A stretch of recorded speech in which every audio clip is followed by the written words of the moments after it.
The stress, the anxiety, the sleepless nights that bad clients will bring to your life is not worth the money that they pay. In this video, I'm gonna show you how to spot these people and how to weed them out so that you don't have to deal with them. I find that bad clients usually fit into one of two categories, sometimes both, but usually one of the two.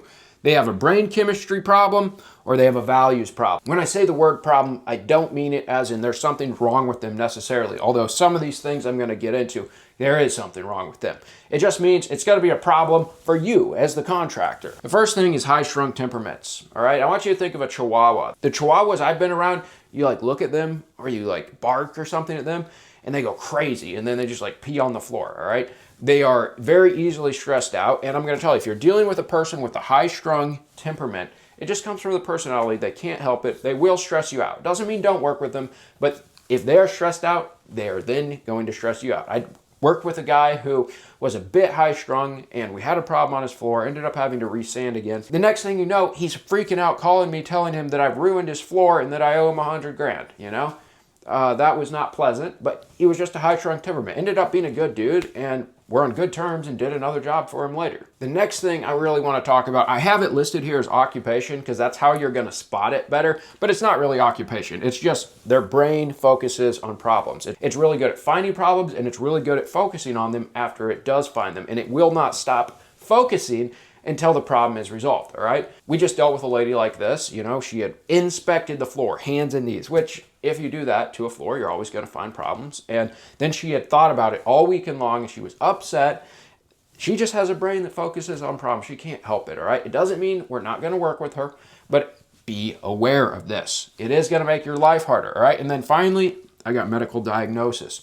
If you watch any of my other stuff, you heard me talk about the F-16 fighter pilot mechanic that I worked for, did a couple jobs for him. Both of them went horribly. He was a nice guy, but I found out on the second job, he had OCD, all right? And so all the little details would bother him. I'm no psychiatrist. I don't fully even understand what it means to have OCD, but a lot of this stuff just comes from the way people are wired, and you need to understand that. We're gonna get more into how to spot that on the other side. The next category of people who are going to be problems for you are people with different values than you, all right? So I'm assuming as a contractor that you have good values. You're gonna do what's right no matter what. That's how you need to be, all right? So when I talk about the people here, some of them just have different values. These people down here, they have bad values, but ethnicity and income status does not mean bad values. All right, first let's talk ethnicity, all right? If you've been in the trades, you know that there are certain people from certain parts of the world who they have tactics of getting money off the bill, all right? I'm not gonna name them, but I'm gonna tell you I have found that in many ways, stereotypes oftentimes are true, all right? In America, once we agree on a price, generally we expect that at the end, that person is gonna pay that price. I think in other cultures, that's not really how it works. It's like everything is a barter to say, hey, you screwed that up. I want money off the bill, when really they just want money off the bill.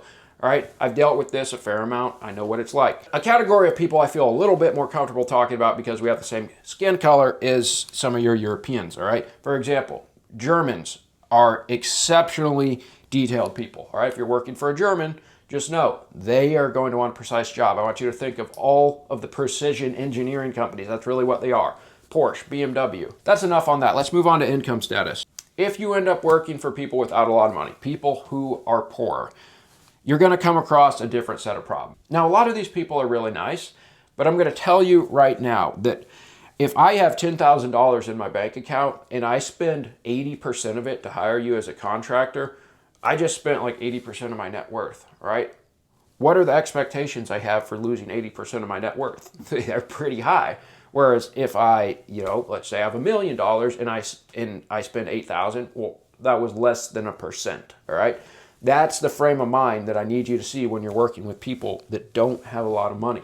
It can be very hard at times to make them happy because their expectations are sky freaking high. Down here, we have low road individuals. These are your liars, your manipulators, the people who don't care about the truth. They'll do whatever it takes to get ahead. And oftentimes that's stepping on you, walking over you, hurting you to get ahead. When it comes to these people, I want you to remember that old saying about the pigs. Never wrestle with the pig. Both of you will get dirty, but the pig will like it. When you find yourself dealing with one of these individuals, there will be no winning for you without great cost. So if you want to, you know, righteously take them down, so to speak, you can do that. But just understand it's going to cost you, and it's probably not going to financially pay off, but maybe it's the right thing to do. So you do you. And finally, down here, we've got the terrorist clients, all right?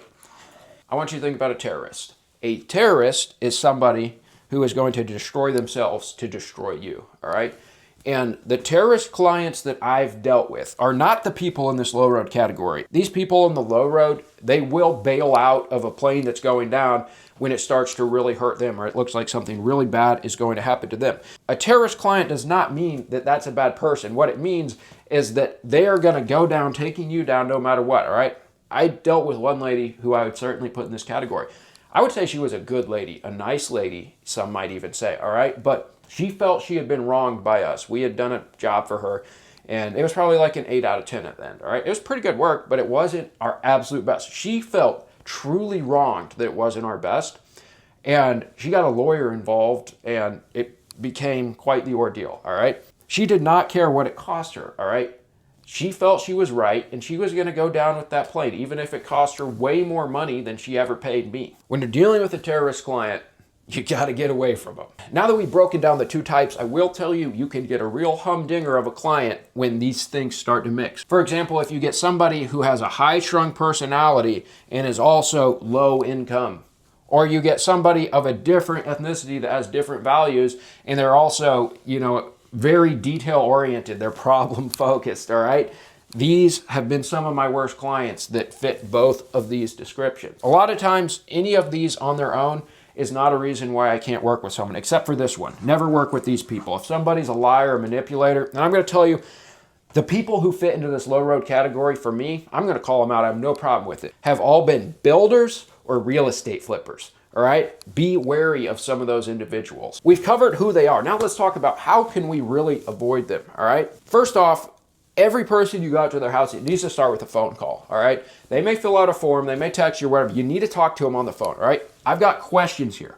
I want you to ask at least some of these. You don't have to ask all of them, all right? But first off, we're trying to spot good clients. We can't necessarily spot bad clients, but we can almost always spot a good one. Do they have a budget? All right. If you ask them if they have a budget, and they do, and they're willing to tell you, and it's a budget in your price range, that's probably a really good client. All right. Now, a lot of clients are hesitant to tell you their budget, or they lie and say that it's less than it is. So this, you don't necessarily need to ask everybody. All right. Timeline.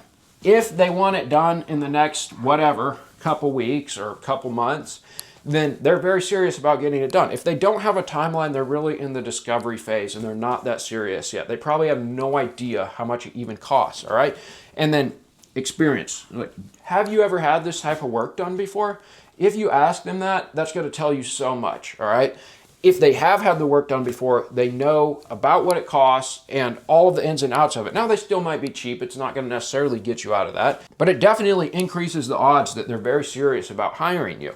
Okay, and then the last one I'm going to throw in here, this is something that I do. I got it from the book, They Ask You Answer, all right? I made a video that has all of the information about our service, and it's called Everything You Need to Know About Hardwood Floor Refinishing. When somebody calls in, I say, hey, we made this video. It's about 20 minutes long. It tells you everything you need to know about this process. Would you be willing to take 20 minutes and watch that before we come out, all right? People who are invested in you and doing their research, and good clients will be willing to watch this video, all right? Now, if you are doing something much simpler like mowing grass or cleaning gutters or something, they're probably not going to want to watch a video. But if you're doing something complex in the building trades, they should be willing to do this, okay? If they're not willing and they say, oh, no, I already know quite a bit about this, unless you're the cheapest guy, they will not hire you. They will not, all right? Mark my words. There's going to be some very specific red flags you're going to get on these phone calls, guys. One, you are going to get called for disputes/fixes, where somebody is unhappy with their current contractor and they pretty much call and say, ring, ring, hey, the other guy screwed it up, and can you come out and look at it? A lot of these people want you to come out and agree with them that somebody else messed up their floor. One, these customers have almost always hired somebody cheap. Not always, but almost always have hired somebody cheap, and they're reaping the consequences. Two, If you go out, if you have the foolishness, and that's what it is, the foolishness to go out and criticize another contractor's work, you have now just set yourself up for a defamation lawsuit. I'm not an attorney and this is not legal advice, but that is what I have been warned. You do not speak ill of other people's work. If you make a statement or you do something incredibly foolish and put the mistakes in writing, well, guess what? You can now be drug into court for it. Whenever these people call in, we're always nice to them, but we politely tell them, hey, unfortunately, we cannot get involved in this type of a project for any reason, nor can we make any statements on the subject matter. And if somebody's foolish enough to go out, they are foolish enough to make a statement against the other contractor. Not only is it a conflict of interest because they're your competitors, it's also doing something to someone that you would never want done to yourself, especially if the work is pretty good. Only weasels go out and try and get another contractor in trouble with the homeowner. Leave it up to a professional inspector, okay? The next thing is if somebody calls in, ring, ring, ring, hey, are your estimates free? It's like, is that really the first thing you want to know? You're worried about whether I charge you for an estimate? If it is, you know what is on their mind. Saving money. And if that's their number one goal, you don't want to work with this person unless you're brand new and you're just looking to get any job you can get. And finally, they want you to meet someone else, all right? Hey, my contractor's gonna be there. Can you come out and meet him? No, I can't go meet your contractor. What is that telling you? It tells you that this project is not important enough to them for them to take their own personal time to come out and meet you, all right? If they don't have questions they want to ask you, if they are not invested themselves in the project enough to spare their own time to meet you, they're probably shopping off price, guys. So I recommend insisting that they themselves meet you, all right? And if you don't have much work, you can go anyways. But if they're not gonna meet you, I hope you're ready to give them a low price because that's probably the only way you're gonna get the job. We've covered the phone call, let's cover the estimate. At the estimate, I need you to ask them directly, what's your experience been like with past contractors? And you see we got the little red flag there. If they have bad experiences with past contractors, especially more than one, you have a pretty good idea that they were a big part of that problem, all right? I'm gonna tell you there's bad contractors out there, but there's a lot of bad clients too. The dispute is just as likely to have been their fault as it has the contractor's fault, even if they tell you a story that says otherwise. That's a red flag for us. Total red flag, all right? Next is occupation. Here's my red flag occupations here. We talked a little bit about it in bread chemistry. Engineers, machinists, lawyers, accountants, and housewives, all right? Obviously, you're gonna have to figure out how to work for housewives. The other people on this list, engage with caution, all right? I have a 4-star review from some engineers, all right? It's one of the only reviews I have that's not 5-star on my profile. And they talk about how nice we are, but then they go into all these nitty-gritty details of how we screwed up on their job, all right? Even though we went back and tried to fix it all, they are focused on the details. They can't help themselves, all right? It's what they do at work, so expect that that's what they're gonna do to your work. And the same is true for machinists, very precise people. Lawyers, hit or miss. I've worked with good lawyers, I've worked with bad lawyers. Accountants, same thing. And housewives, guys, they're oftentimes at home all day, not a whole lot going on besides the kids and making their house just perfect, probably watching some Chip and Joanna Gaines. They oftentimes have very high expectations. Now, you cannot get out of serving this group of people. I find that they are some of the best paying customers, guys, but they oftentimes have very high expectations. So you need to be aware of that going into the project. Back to the other things we need to determine an estimate. What is the condition of their home, all right? If they have a pristine home, guys, if there's not a speck of dust in 100 miles of that place, best believe that's a detailed person and you need to charge more. You need to be able to take extra time to prep, extra time to clean up, extra time to do a 99 out of 100 job, all right? And finally, the last thing I need you to determine about them, are they people-oriented or are they thing-oriented? All the people on this list, with the exception of housewives and some of the other ones too, they're thing-oriented. Their job is to work on things. They're very interested in machines and details. Whereas if somebody is people-oriented, they're interested in you. So when you start asking them questions, you're like, hey, this is a really nice house.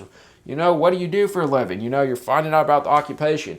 If they seem annoyed that you're interested in them as a person, they are thing-oriented, guys. And if they're thing-oriented, they're much more likely to complain because what you're doing is working on a thing, all right? And if it's not right, since they're not people-oriented, they have no problem offending you, telling you they don't like it. Now, like I said, these do not mean you're not going to work with them, but refer back to this list and just see how many of these things are going to be a problem for you? Mega red flags at the estimate, all right? This is a huge pet peeve of mine. We got the late / no show / last minute reschedule / oh, it's today, I forgot. All right, guys, we have a system that sends out reminder texts. And when people do this, I find it wildly disrespectful. Now, occasionally somebody will actually forget, you know, life gets busy. You can usually tell who these people are because they're really sorry that it happened.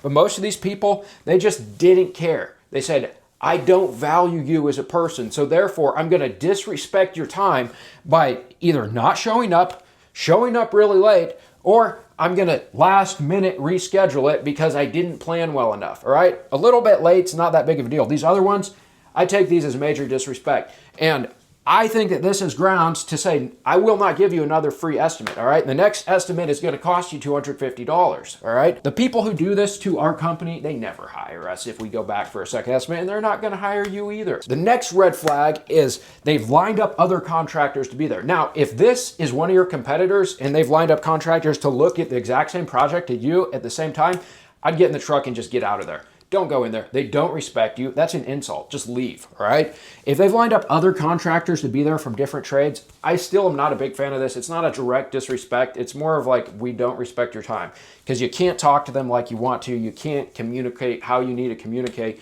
It's like, okay, really? You couldn't take an extra 30 minutes? This probably took me 3 hours of my time to drive here and make it all up, if not more, but you couldn't take 30 minutes extra just to meet with me? It's a disrespect to your time. And if people do this to you, they're probably not very good customers. This might be the most important thing on this list. You got to set their expectations after you've gone through all this. Even a good client, you need to let them know the bad stuff that everybody complains about because it comes with your trade. I know it does. It comes with mine, all right? So you need to tell them, hey, so these are the common problems that I see people frustrated about in our industry. I want to tell you what they are ahead of time so you're not disappointed. And this is true across the board. It's not just if you work with us. The difference about us is that we tell you ahead of time and we don't surprise you with it and leave you unhappy in the end. All right, so first I want you to talk them through it at the estimate. I want you to write it in your terms of service, all right? You gotta have a term of service. And then when you come back to do the work, if you get the work, I want you to tell them again at the job. And so at the end of the job, if they say, guys, but what about this? You're like, I told you, I wrote it and you signed, and I told you again. All right. It's not that you're going to have an I got you moment. It's that it's like, okay, yeah, you were honest all along. You told me this was going to happen. All right. Guys, do this stuff and eliminate your bad clients. Add years to your life. All right. If you like this video, check out the one that's popping up on your screen. I think you'll like it too.